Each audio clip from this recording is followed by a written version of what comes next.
Hello, everyone. I am Gui Valente, and this is the Valente Brothers podcast. We're back for one more episode, and I'm here with Pedro Valente. Hello, everyone. Always happy to be here. And Joaquim Valente. Hello, everyone. So today we're going to talk about nutrition. Jūjutsu and nutrition for us were always part of our lives. Of course, we always followed the Jūjutsu regimen. Rational nutrition regimen. Yes. Eventually also was referred to as the Gracie diet. And there are differences, of course. There are some adaptations that happen even within. Just like a curriculum, there were some changes that were made over time. And our father, who was a doctor, a plastic surgeon, he became a very profound connoisseur of nutrition, and he passed that on to us. You, Pedro, you spend a lot of time researching. We're not doctors, we're not nutritionist specialists officially, but I think we have learned a lot. And recently, I know Joaquim also studies the topic tremendously, and there are many different views, and I think more than different, there are many opposing views out there. And I think this is why we believe it's important for us to discuss this. So, and our objective is to not to tell people how to eat, is to share what we do, and if people like it and they want to do it, they can research. Yes. And I think that's one of the topics we're going to talk about, right? The importance of research and the importance of even trial and error in a safe way, of course. That's key when it comes to nutrition. So maybe we should talk a little bit about the connection between Jiu-Jitsu and nutrition. Yeah, that's what I was going to say. To me, it's one of the same. I grew up with Jiu-Jitsu in my life, and I always connected this unique way that we eat to Jiu-Jitsu, because the biggest example that we had of this nutritional regimen was our Jiu-Jitsu teacher, Grandmaster Hélio Gracie. And we always understood that this was a system that was researched and developed by his brother, Grandmaster Carlos Gracie. And it was quite different than the way that our friends ate in school, even people outside our immediate family, the way they ate. And we always felt this sense of identity based on our Jiu-Jitsu skills, but also based on our eating habits. Joaquim, what can you say about the new findings that you have made and how do they affect your eating regimen?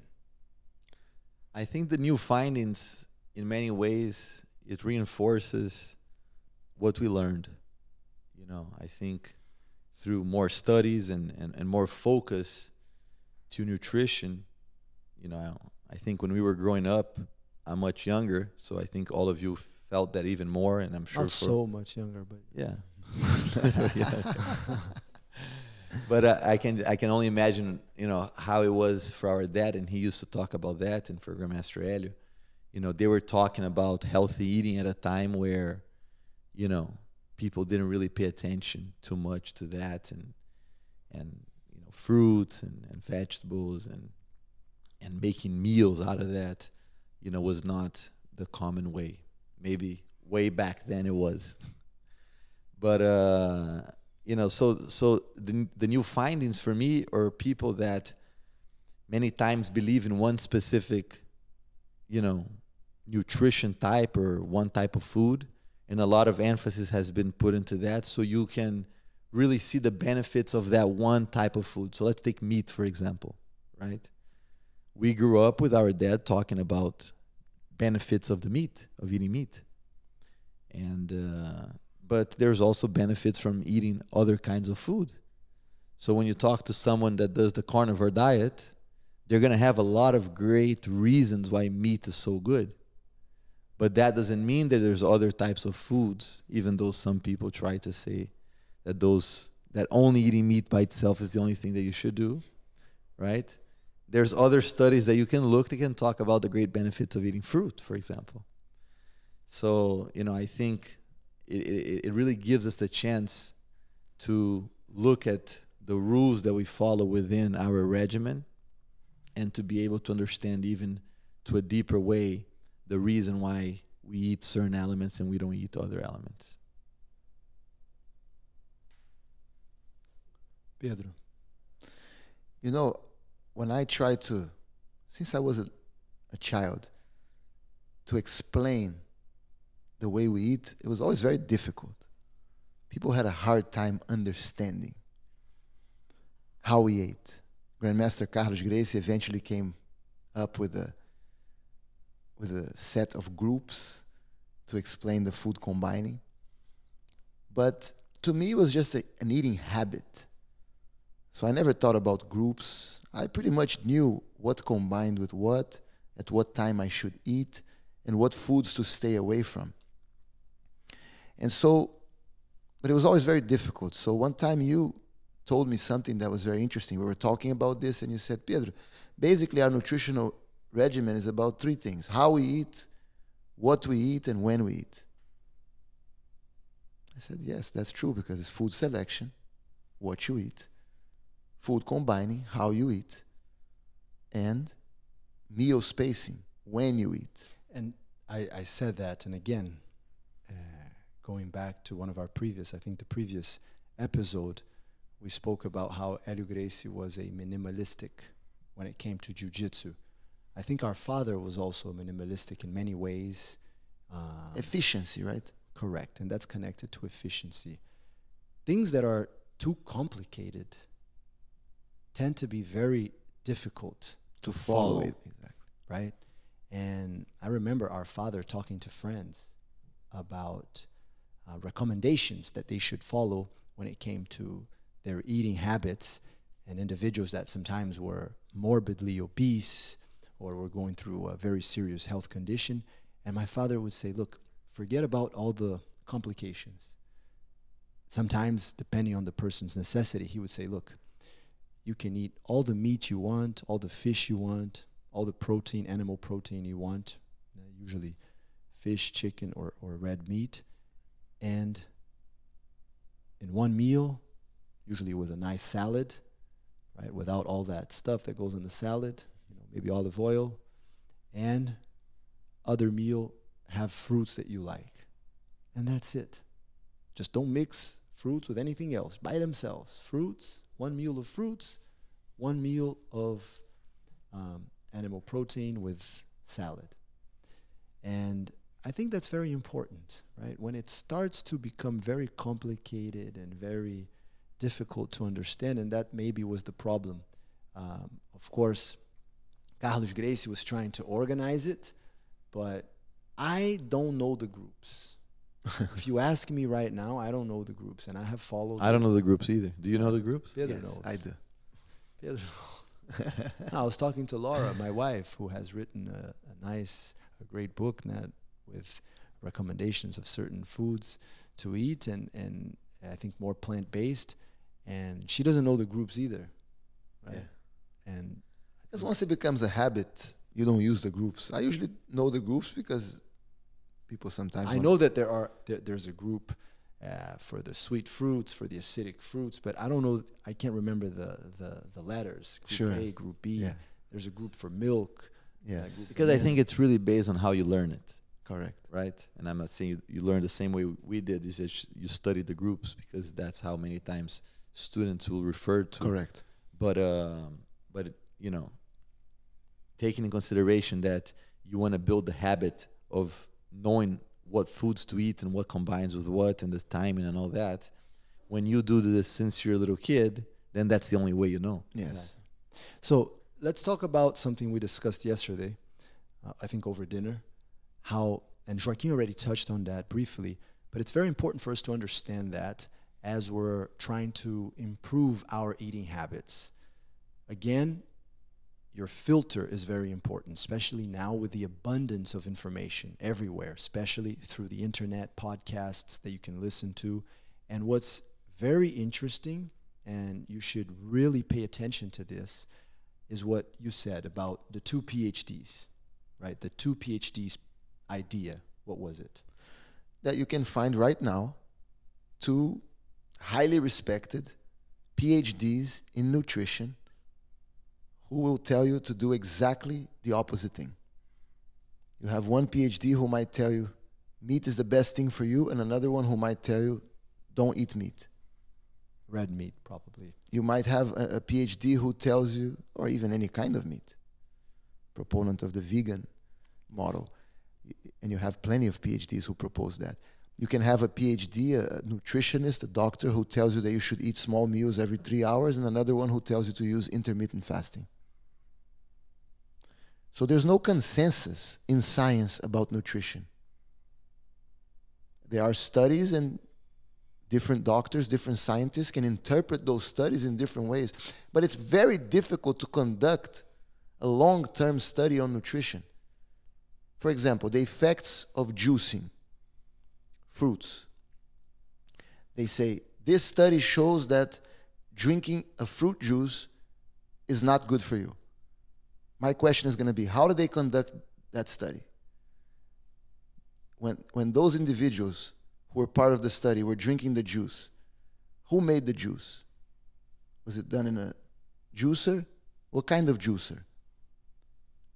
How ripe was the fruit? Because that makes a difference. You eat a lot of fruits, you know. How ripe was the fruit? Was the fruit in a refrigerator before, or was it peeled right then before you made the juice? What did you combine the fruit juice with? When was the last time you ate? So it's very difficult. Does that person to control for all these things? Does that person use drugs? Does this person smoke? Does the person drink alcohol? What's the amount of fat that they eat? What's the amount of... So it's very difficult to conduct an objective study on nutrition. So why is it that you believe, among many reasons, but we have also talked about this before, why is it that someone that, for example, starts to do the carnivore diet immediately, many times, even though we've had examples also of people that had issues with it, serious issues with it, but we have many examples here in our school of individuals that have tried to do the carnivore diet and have felt, at least in short term, very positive benefits. They have felt very positively. Or someone, for example, that is complete vegan. Yes. And why is it?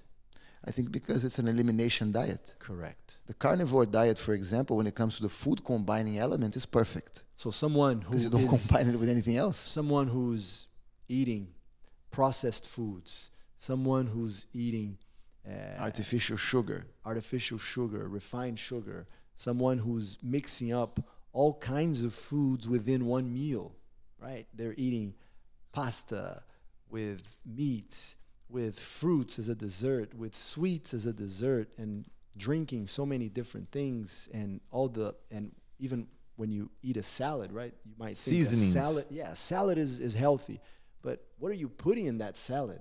All the different seasonings and sauces and dressings and all the kinds of things that people use on top of their food. Mustard and mayonnaise and ketchup. And oh my God. So then you think that, well, now I started doing the carnivore diet and I'm healthy because of the meat.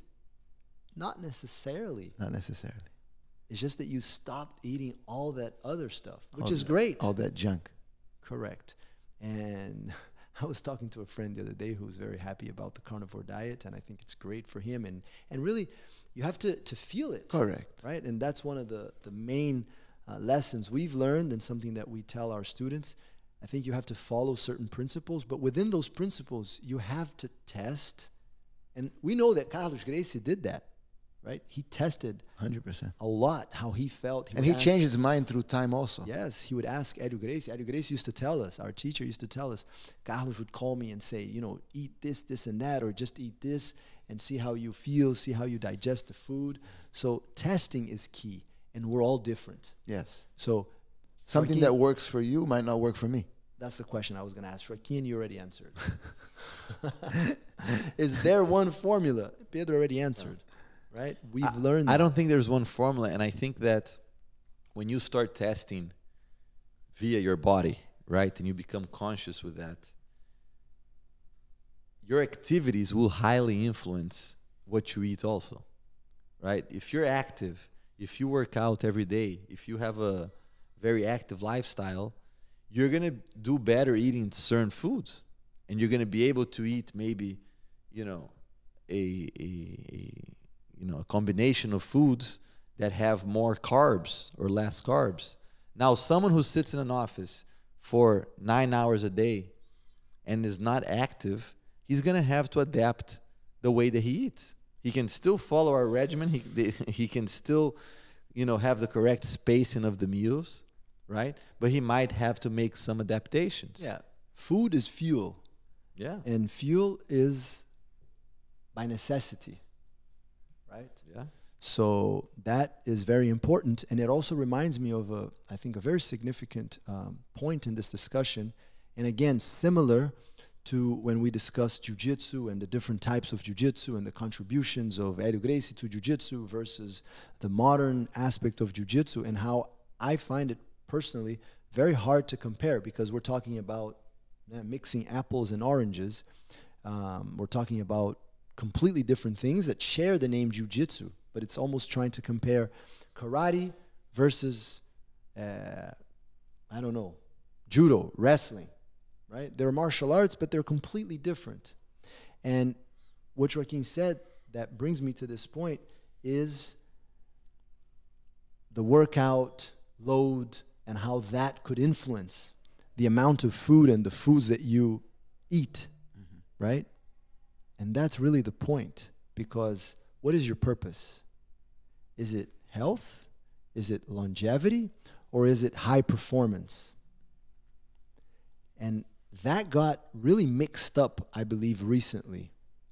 We saw many individuals, even within our Jiu-Jitsu community, talking about how, and you mentioned this, no, you should eat every 2 hours because it's good for your metabolism. Now, this contradicts one of the most important principles that we learned from Carlos Gracie, because Carlos Gracie was teaching us to be as efficient as possible, not just fighting, but also, in our nutrition. And if you're eating all the time, what's happening to the machine? It's working all the time.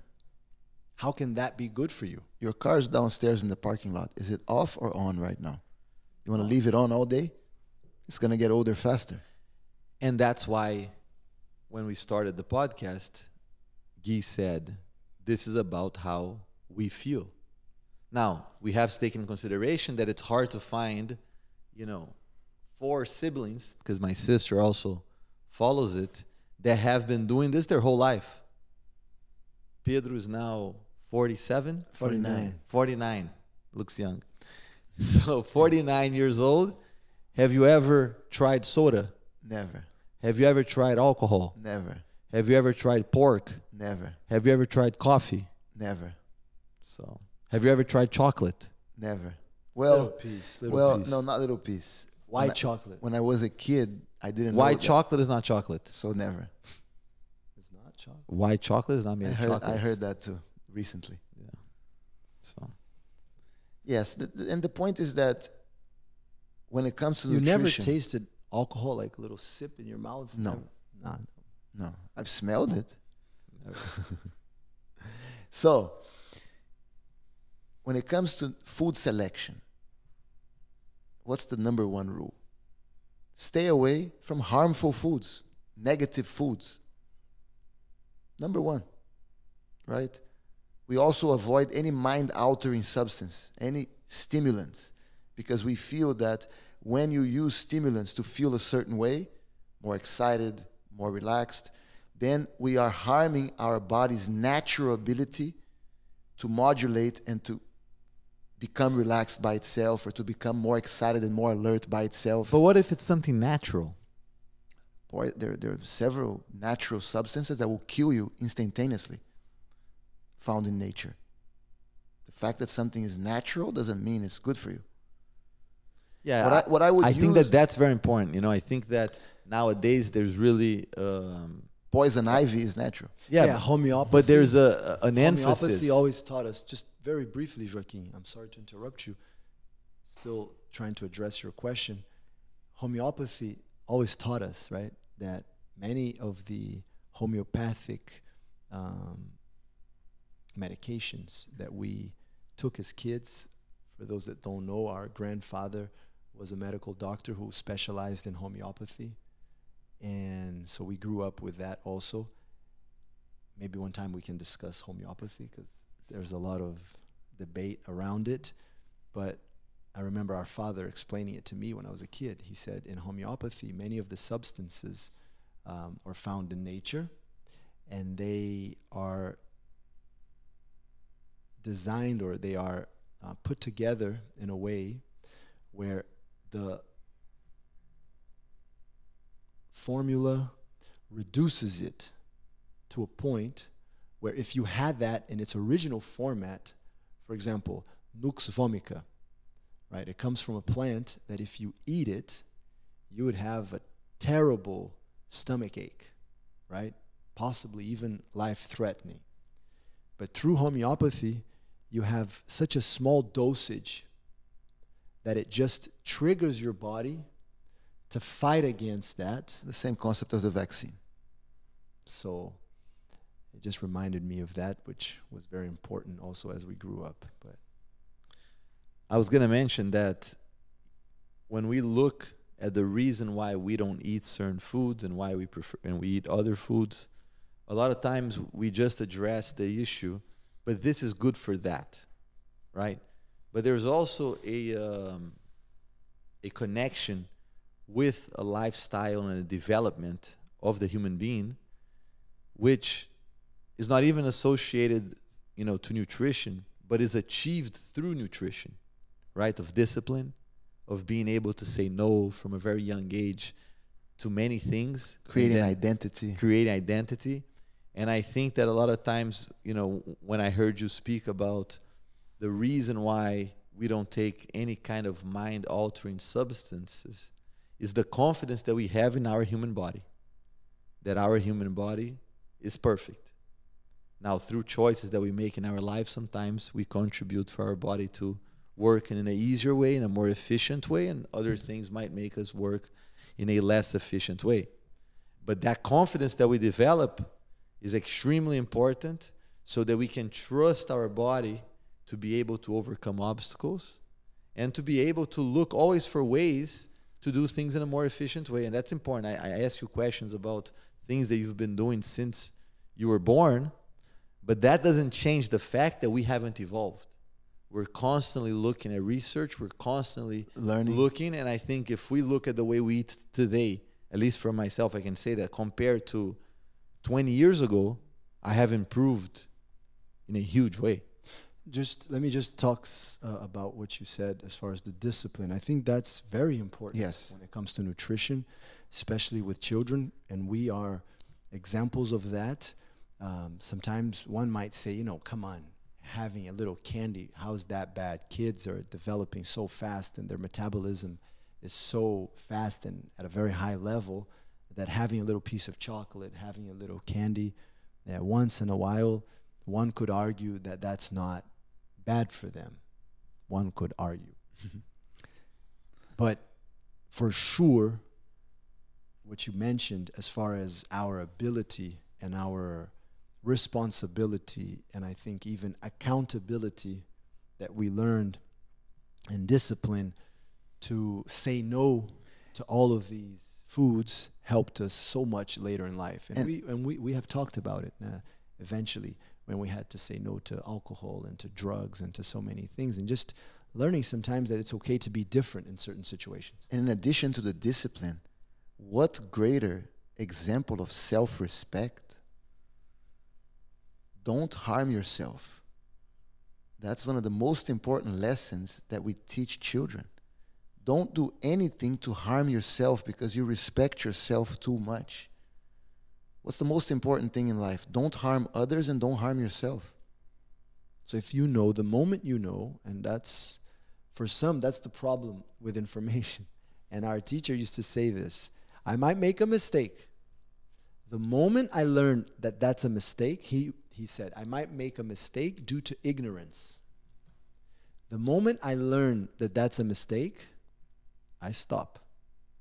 Because I have, he would call it the willpower, the discipline, the courage, right? Which is part of our code. To resist the temptation. Yeah, to resist. And you practice that. We believe, and that's really the importance of our 753 code. We believe that just like you improve your arm lock by doing it many times, you improve your choke by doing it many times, your strikes, you can also improve your courage. You can improve your benevolence. You can improve all of the elements of the 753 code through repetition, through practice. And you can train your taste. That's something that, you know, I've learned, and when I was young I didn't believe it, and today it has a huge effect on my ability to try foods that when I was young I thought they were, you know, I didn't like the taste. And I learned from a friend of ours, a student and good friend of ours recently, and she told us that if you have that food at least 14 times, you will learn to like it. It will train your taste bud. Yes. I have to try that out. And I don't think that there's anyone that enjoy any food, because some people say, but Joaquim, you've never tried it. You don't know the taste of this. You don't know how good it is. I'm like, I don't think there's anyone that can enjoy a food more than I enjoy my acai bowl. So, correct. Make choices to enjoy and to find pleasure in the foods that are going to be good fuel for you. Because I think that's important, that you eat with pleasure. You should not eat, you know, in a forceful way where you're in a bad mood and you're like, oh my God, that's not healthy either. So that connection between, you know, enjoying the meal but still eating something that is positive and healthy, that is not going to harm you, is extremely important. And also enjoy a challenge. I think if you think of a food that you like a lot, but you've reached a conclusion that that's not really the best food for you, enjoy the challenge of, you know what, I'm going to stop eating that. Let me ask you. Let's see how tough I am. Test yourself. Exactly. We're no longer living in the same household, so I don't know exactly what you guys eat and how you guys eat. You mind sharing a little bit of your regular meals, like what you eat on a regular basis? Yeah. Usually in the morning I'll have a juice, right? A smoothie? A smoothie, exactly. This morning I had pear with honeydew, melon. How many pears you put in there? About 3 pears. Okay. So hold on, 3 pears, and the base was honeydew. Honeydew, juice. and the honeydew we always run it first through the juicer, and then we take just the juice by itself and we put it into the blender with the pear. And I also had some homemade almond paste, cream, yeah, into that juice, and that was it. Did you sweeten it in any way or no? No. I only had it like that. But still, with all those fruits, isn't that too much sugar? No, I feel great. And this is completely anecdotal, but people will say, oh, you're eating too many fruits. We've been doing this our whole lives, and our blood work is very, very good when it comes to insulin, when it comes to, and there are even hemoglobin A1C, when it comes to our glucose levels and everything. So, and we know a lot of people also who follow this way of eating, and it has not affected them in any negative way. There's a big difference. If what many specialists say today was true, all these people that we know would be diabetics right now. Yeah, there's a difference, a huge difference between fructose from...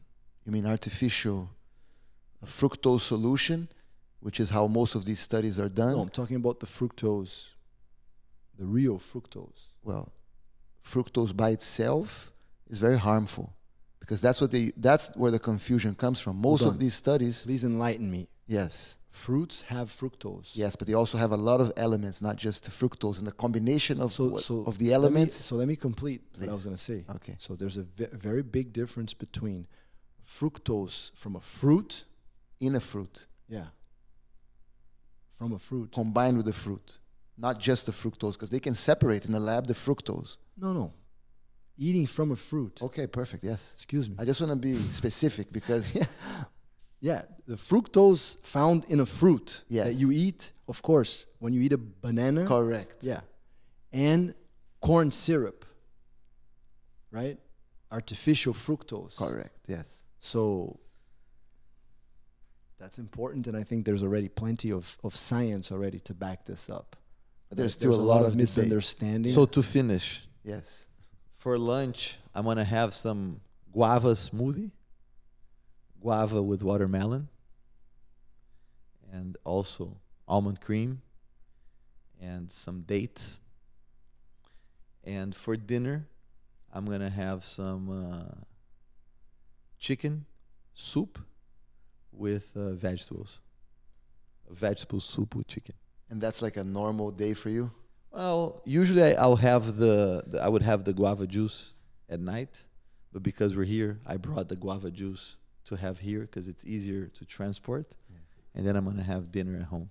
yeah, I did the same, but usually I have bananas and watermelon in the morning. With anything else or just bananas and watermelon? Bananas, watermelon as the base, and also the almond cream, homemade almond cream. And sometimes instead of watermelon juice, I'll have coconut water with it. And this is at least 5 bananas in the blender. As I'm getting older, a little less. And yeah. And then for lunch, it's usually fish, chicken, the best possible chicken out there that you can find. Do you have fish and chicken in the same meal? No. No. Yeah. And usually some vegetables. Always have a nice, big, very big salad, usually only with very little olive oil, some salt. Since we were little kids, we always have carrot juice. And it's a tradition. We have carrot juice. Sometimes the carrot is also mixed with, it's in the juicer, and it's also juiced along with some, once in a while, either with a red apple or with some radish, right?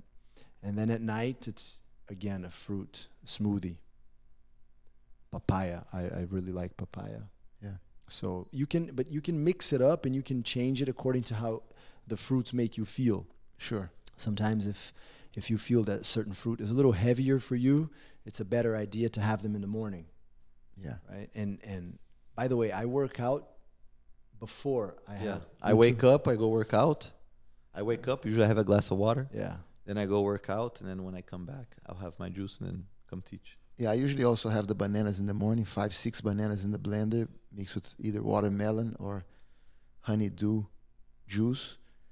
And I've been going back a lot to the cream cheese, which is what we did when we were younger. For many years, I didn't use it too much because the cream cheese usually had other ingredients that I didn't like. So now I've been able to find some fresh cream cheese. So I've been using that as well in the smoothie. And at night, I also have usually papaya. I found some nice guava the Isn't other there day. something about the protein, either in the form of the almond cream or the cream cheese, that when you combine that with the fruit, it also helps balance out a little bit Especially the fat. the glycemic index, Especially the fat. which is not necessarily bad for you, according also to some of my studies, that if you have a little spike in the glycemic index coming from, again, the fruit, the fructose from the fruit, the real fruit. I was reading about it, how that Shows that your system is working well. exactly It's supposed to do that. it's supposed to do that, right? But I think to balance it out, it helps to have Correct. some It's a fat. good combination. Yeah. Now it takes work. What about eating? For So sure, but for sometimes sure, we eat the eating fruit. for sure, making these smoothies that we described here is not the easiest process, and it's much easier to go by, a fast food restaurant on the way to work and just grab food and just eat. So Let me ask you a question. What about red meat? How much red meat do you like to consume a week, more or less? I have usually red meat once a week. You? I think 2-3 times a month. Yeah, same. I believe that And foods... we spent years. I spent, I think, 8 years without any red meat. Me too. I feel that foods that, when it comes to food selection, foods that have been eaten for a long time, like, for example, a lot of people now, bread became the villain. right? It's a huge villain. Bread's very bad for you. Bread, human beings have been eating bread for 10,000 years as a regular staple in the human diet. Oh, but the wheat has changed. Yes, there are elements like that, but I wouldn't call bread such But it's not just because humans have been having alcohol, I think, for a very long time also, and alcohol is not good. Yes, but I think bread, our system has already adapted to the digestion of bread. Ethanol, there's no benefit from ethanol. But I think there is also a point as far as studying the best types of bread, right? 100%. Because some breads have sugar in their combination, some in their ingredients, and also the type of wheat that is used, the type You of just want to find an grain. excuse to eat your little bread, right? I like bread, yeah. But do you think bread is necessary? I love bread. I think I like bread more than you. But do you Not think? sure. But do you think bread is necessary? I think it can be a good food to use in a certain combination to be able to create a good diet. Yes, I do think. Now, can you substitute do you eat it? bread? Once in a while, I'll have an Ezekiel bread toast. Yeah. I stopped eating white bread. I had it the other day over the holidays, and it tasted amazing. I had it with a little butter, French butter.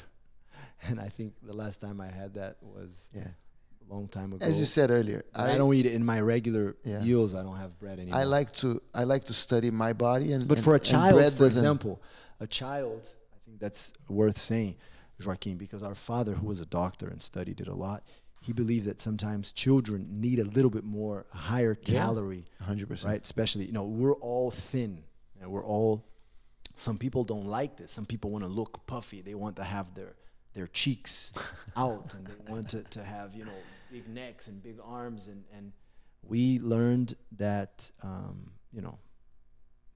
people should do whatever they want.